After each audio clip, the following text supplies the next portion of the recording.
You're listening to the Anesthesia Patient Safety Podcast, the official podcast of the Anesthesia Patient Safety Foundation. We're bringing you the very best from the APSF newsletter and website, as well as the latest information in perioperative patient safety. Thanks for joining us.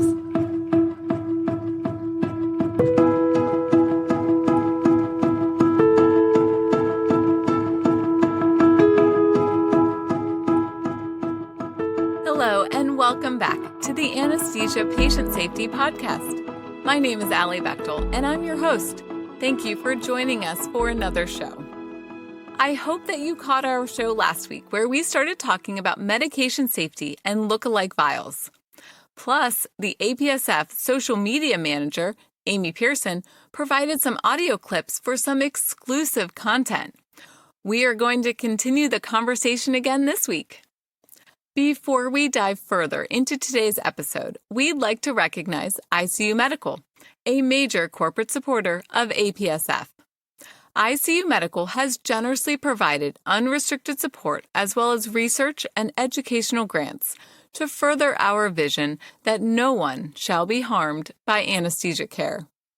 Thank you, ICU Medical. We wouldn't be able to do all that we do without you. If you are on Twitter, then I hope that you are able to check out the hashtag #LookaLikeVials hashtag. And if not, what are you waiting for? Go check it out. This is a very important threat to patient safety. And now, let's return to our review of the article written by the late Ron Littman, whose life and career had great impact in this area. It is called Important Medication Errors and Hazards Reported to the ISMP National Medication Errors Reporting Program during 2021, from the June 2021 APSF newsletter. To follow along with us, head over to apsf.org and click on the newsletter heading. First one down is the current issue. Then scroll down looking into the left-hand column, and the sixth one down is our featured article today. Last week, we discussed the prescribing, dispensing, and administering extended-release opioids to opioid-naive patients, and the use of smart infusion pumps with dose error reduction systems in perioperative settings. Today, we are going to start off with a conversation about oxytocin administration. Do you work on the labor and delivery floor and take care of OB patients? Vials of oxytocin may look a lot like vials of ondansetron, including the vial size and the green cap. This has led to medication administration errors. Check out the article for a picture of these lookalike vials, and I will include a link in the show notes as well. Administration of oxytocin as a bolus may lead to uterine hyperstimulation and ultimately fetal distress, uterine rupture, and emergent cesarean section. The 2020 ISMP analysis revealed that oxytocin errors has caused maternal, fetal, and neonatal deaths. One of the associations with this medication error was the lookalike vials and label confusion.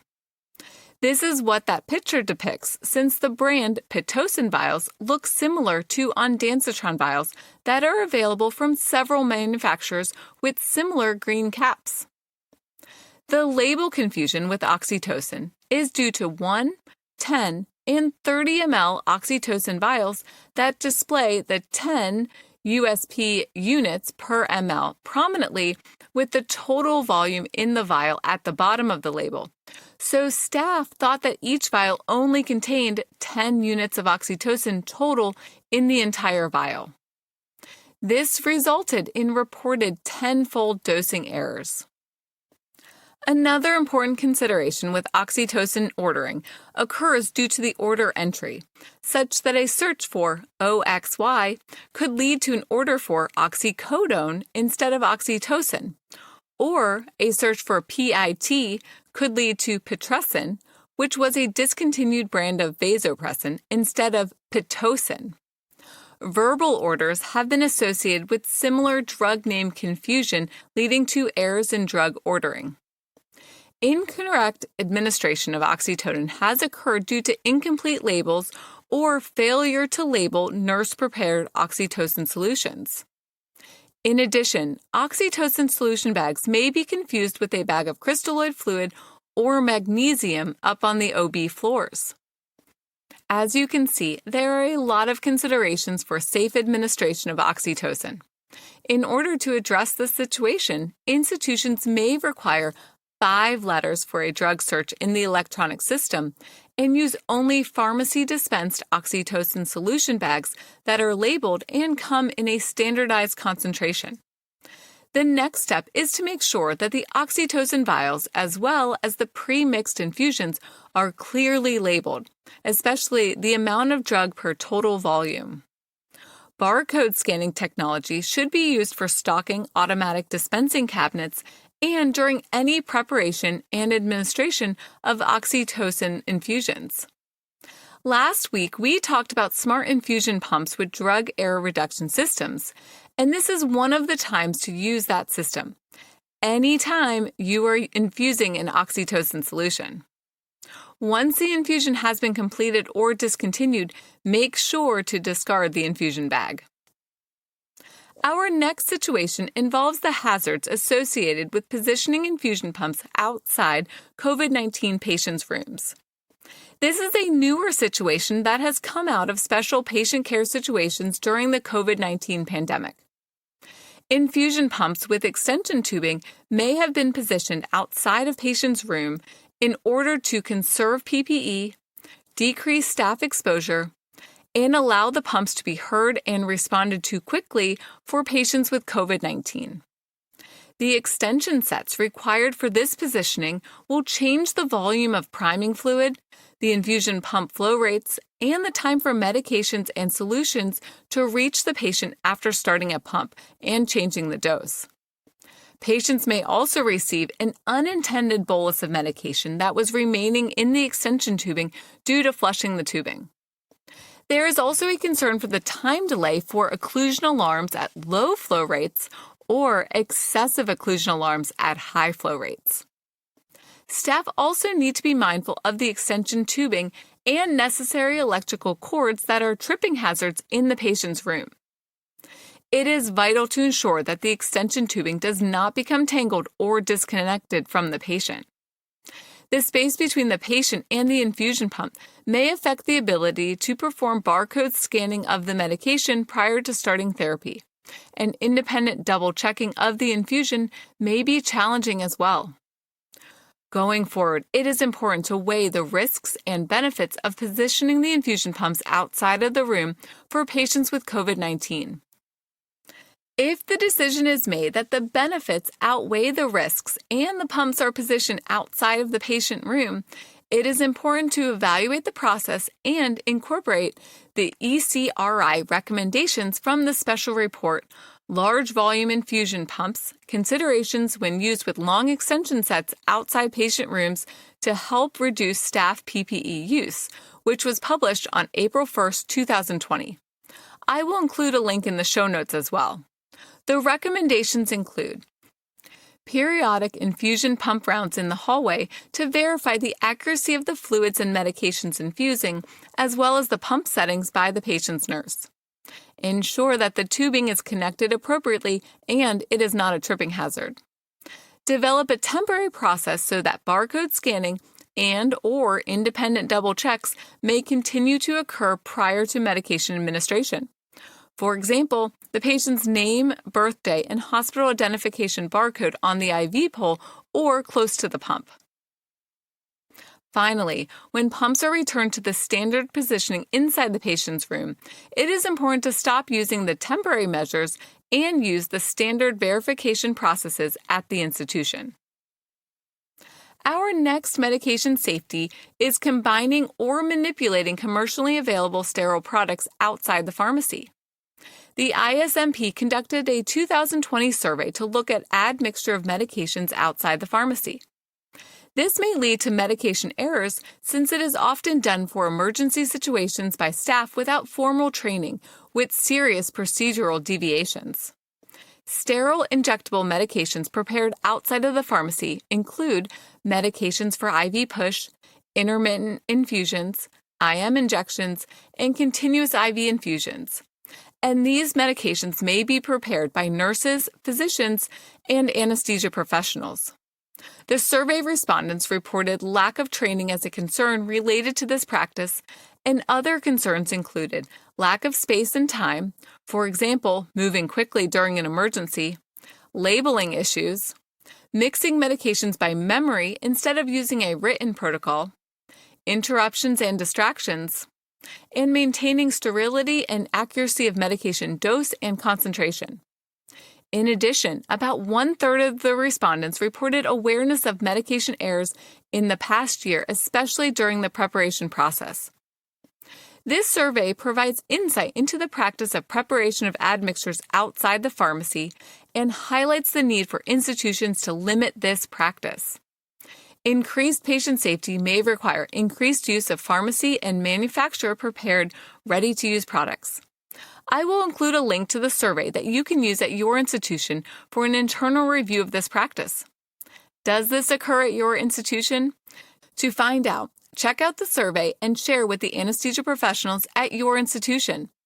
The results may reveal unique considerations and help you to develop a plan going forward. Improved patient safety will require reduced need and frequency for admixture outside of the pharmacy. This is an important topic, and we are going to have to check back in next year. Let's move on to the next topic, and it is wrong route errors with tranexamic acid, which has occurred with intraspinal injection rather than intravenous injection. The APSF published a notice about this in September 2020 after this safety threat reached the level of the National Alert Network. This is the only medication error that was on the ISMP 2019 list of top 10 medication errors and hazards as well. This is such an important topic right now because we do not want to see this on the list for 2021, especially since accidental intraspinal injection of tranexamic acid can cause serious complications with a 50% mortality rate. The situation occurs when tranexamic acid is injected into the intraspinal space instead of the local anesthesia medication. This is once again associated with look-alike vials, since bupivacaine, ropivacaine, and tranexamic acid may be in similar size vials with the same blue cap color. There are pictures in the article that you should check out. Plus, when the vials are positioned upright in the medication drawer, it is impossible to notice the difference from the cap color. Recently, the FDA reported that it will examine the tranexamic acid labeling to highlight the IV route only for administration and add a risk of wrong route administration errors to the warning. What can we do right now to improve patient safety and prevent this deadly error? Healthcare professionals may need to purchase these medications from different manufacturers with different vials and caps or in alternative preparations, including pre-mixed bags or pharmacy-prepared syringes or infusions. Tranexamic acid is available in a pre-mixed bag of 1 gram in 100 mL. Or the pharmacy may be able to prepare a mini bag of tranexamic acid for administration so that it does not need to be drawn up out of a vial. Do not store the vials upright in a drawer since the vial labels should always be visible. Also, tranexamic acid vials should always be stored away from local anesthetics, with additional labels on the caps, which may be necessary to distinguish the medications and highlight that tranexamic acid can only be administered by the IV route. This is the time to use the barcode scanning before dispensing and administration of these drugs. Finally, the NR Fit syringes and connectors may be used for local anesthetics to administer for spinal or epidurals and help to prevent IV medications from being administered via the intraspinal route. The 2020 list of common medication errors from the ISMP highlights important patient safety threats. We need to remain vigilant anytime we administer medications to help keep patients safe during anesthesia care. Consider implementing some of the strategies that we discussed last week and today to help keep your patients safe. Last week, Amy Pearson discussed the December 2020 ASA Statement on Labeling of Pharmaceuticals for use in anesthesiology, and I will include a link in the show notes as well. This statement starts with a call to action that the most important thing about the design and use of labels for syringes, infusion bags, and medication containers must be the reduction of medication errors. The next section includes the requirements for labeling, which includes the generic name and concentration of the medication, as well as the date and time and preparer's initials. You may want to include the patient's name and the route of administration as well. There are 9 reserved colors for classes of drugs commonly used in anesthesiology, including induction agents, benzodiazepines and their antagonists, neuromuscular blockers and their antagonists, opioids and their antagonists, antiemetics, vasopressors and hypotensive agents, local anesthetics, anticholinergic agents, and beta blockers. This standard labeling is black on the specific background for most agonist agents and black on the white striped specific background for most antagonist agents. Succinylcholine and epinephrine are special medications with text that is in the specified color on a black background bar on the top of a label. There are many more important recommendations when it comes to labeling medications. I'm going to highlight one more, and that is the position of the label on the syringe. When syringe labels are placed incorrectly, they may be difficult to see or read and can lead to a syringe swap or administration dose drug error. The recommended label placement should be directly below the gradation lines so that the scale, medication name, concentration, and dose are all easy to see and read during administration of the medication. Check out the full statement for additional recommendations to help reduce medication errors and keep patients safe in the OR. If you have any questions or comments from today's show, please email us at podcast@apsf.org.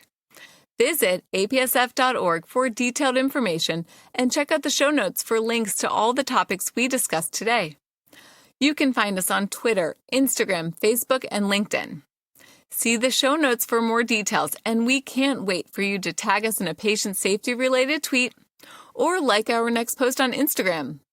Remember, you can also like us on Facebook or connect with us on LinkedIn. Follow along with us for the latest news and updates in perioperative and anesthesia patient safety.